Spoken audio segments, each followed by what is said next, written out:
Media के किरदार के हवाले से बात करते हैं। जब आपने शुरू किया उस वक्त ज़ाहिर है मीडिया इतना फ़ाल नहीं था और उसकी इतनी रीच भी नहीं थी। अब ऑब्वियसली उसकी वजह से आपकी रीच भी बहुत ज़्यादा बढ़ गई, आपको बहुत ज़्यादा पूरी दुनिया में लोग देखते हैं। आपको लगता है इससे जहाँ पे आसानियाँ हुई हैं वहाँ पे कुछ मुश्किलात भी पैदा हुई हैं? बिल्कुल, देखिए आसानी तो ये है कि मीडिया के थ्रू आपका जो फैलाव है, आपका जो मशहूरी है या आपकी जो नाम है, वो बहुत ईज़ी है। वो ईज़िली हो सकता है अगर मीडिया आपको सपोर्ट करे। लेकिन मीडिया कई बार रॉन्ग टैलेंट को सपोर्ट करता है।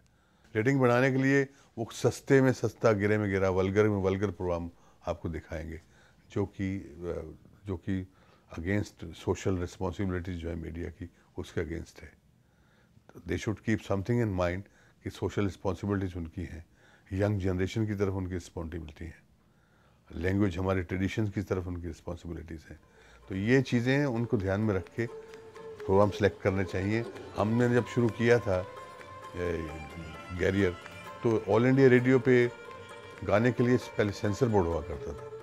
वहाँ हमारा इम्तिहान लिया जाता था कि whether I am able to, I am good enough to sing on radio और नॉट। इसको अलाउ करना चाहिए, नहीं करना चाहिए।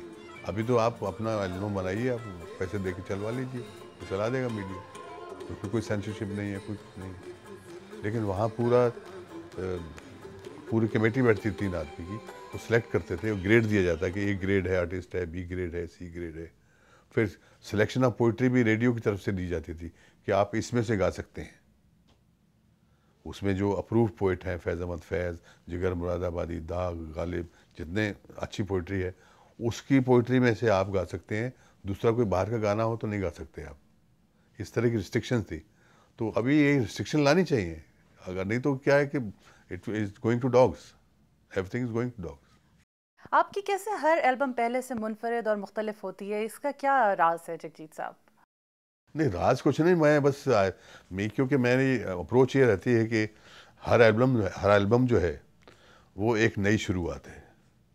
मेरी अगर पिछली एल्बम अच्छी थी तो उसको मैं भूल जाऊंगा, लेकिन जो नई एल्बम करूंगा वो एक नई बिगनिंग होगी, नई शुरुआत होगी। इसी तरह मेरे लाइव कॉन्सर्ट भी जो है, पुरानी कॉन्सर्ट मैं 3 साल पहले आया था वाशिंगटन में, 2 साल पहले।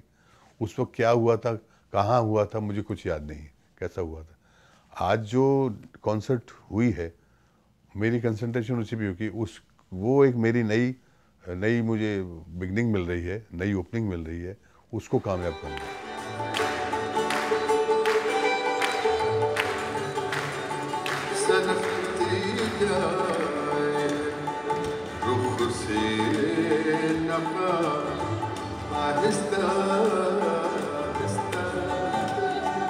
आप जब परफॉर्म करते हैं भारत में भी ऑब्वियसली और यहाँ बैरून मुल्क आते हैं, आपको कोई फ़र्क दिखाई देता है जो भारत की ऑडियंस है और यहाँ बैरून मुल्क की ऑडियंस है उसमें? भारत की ऑडियंस जो है, या भारत या जो भी हमारा जो लोकल है, वहाँ तो हम तो घर की मुर्गी है ना, वहाँ तो दाल बराबर, तो वो टेक अस ग्रांटेड। लेकिन अच्छी ऑडियंस मिलती है, वो अच्छी। लेकिन बाहर जो लोग आते हैं, जैसे अमेरिका आए, लंदन आए, दुबई गए, पाकिस्तान गए, बांग्लादेश जाके आए, अभी ऑस्ट्रेलिया जाके आए, तो वहाँ they miss their culture, they miss their country, their traditions. So वो सब मिलजुल के एक फेस्टिवल सा होता है। जिस दिन हमारी कॉन्सर्ट होती है, पूरा शहर वहाँ आता है। आपने पूरी दुनिया में परफॉर्म किया, पाकिस्तान में भी आपने परफॉर्म किया, आपको पाकिस्तान की पब्लिक से कैसा रिस्पांस मिला? बहुत अच्छा रिस्पांस मिला, बहुत ही प्यार मिला। ऐसा ज़बरदस्त दो दो टूर किए मैंने पाकिस्तान के, बहुत ही अच्छा रिस्पांस था। और एक फ़र्स्ट टूर में जब मैं गया था, तो मैंने खान साहब को मिलने गया था मैं, खान साहब मेहदी हसन साहब को। तो मुझे मालूम था कि वो बीमार हैं, तो मैं वहाँ परफॉर्मेंस कर रहा था। मैंने स्टेज पे अनाउंस किया वहाँ कि इस तरह खान साहब जो है आपके मुल्क के जो इतने बड़े फ़नकार हैं, इस वक्त वो, उनकी सेहत ठीक नहीं है, बीमार हैं, and he need some help, तो लेट अस डोनेट जनरसली। तो आधे घंटे में मैंने एक गज़ल शुरू की खान साहब की गानी, रंजिश शहीज़ई, दिल ही दुखाने के लिए। वो गज़ल गा रहा और साथ में डोनेशन भी आ रहा था। तो विल यू बिलीव कि आधे पौने घंटे में 1 करोड़ रुपया इकट्ठा हुआ था। बड़े सग़ीर पाक व हिंद में गज़ल के जो गायक हैं वो बहुत कम होते जा रहे हैं। एक आपका नाम है, पाकिस्तान से भी काफ़ी कम हो गए हैं, पुराने जो गज़ल गायक थे वो ख़त्म होते जा रहे हैं। ऐसे में जो नए गुलकार आ रहे हैं और जो गज़ल की जानिब आना चाहते हैं, उनको आपकी सलाह क्या होगी कि वो क्या करें कि वो उस तरह का नाम कमा सकें और उस तरह उर्दू गज़ल की खिदमत कर सकें? नहीं, देखिए पुराने नामों में तो अभी गुलाम अली साहब ही हैं जो पाकिस्तान से आते हैं, ज़्यादा उनकी होती है। बाकी फरीदा खानम थोड़ा बहुत, उनकी भी काफ़ी उम्र हो गई है।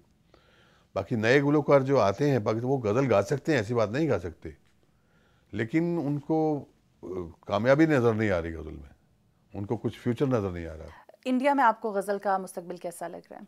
गज़ल का जो फ्यूचर है वो थोड़ा सा ब्लीक नज़र आ रहा है, थोड़ा सा कमज़ोर नज़र आ रहा है, क्योंकि एक तो ज़बान ख़त्म होती जा रही है, दूसरा जो मीडिया ने जो एक ट्रेंड सेट किया है ना कि ओवरनाइट आपको स्टार बना देते हैं और ओवरनाइट आप गायब भी हो जाते हैं, तो वो ट्रेंड इज़ वेरी डेंजरस।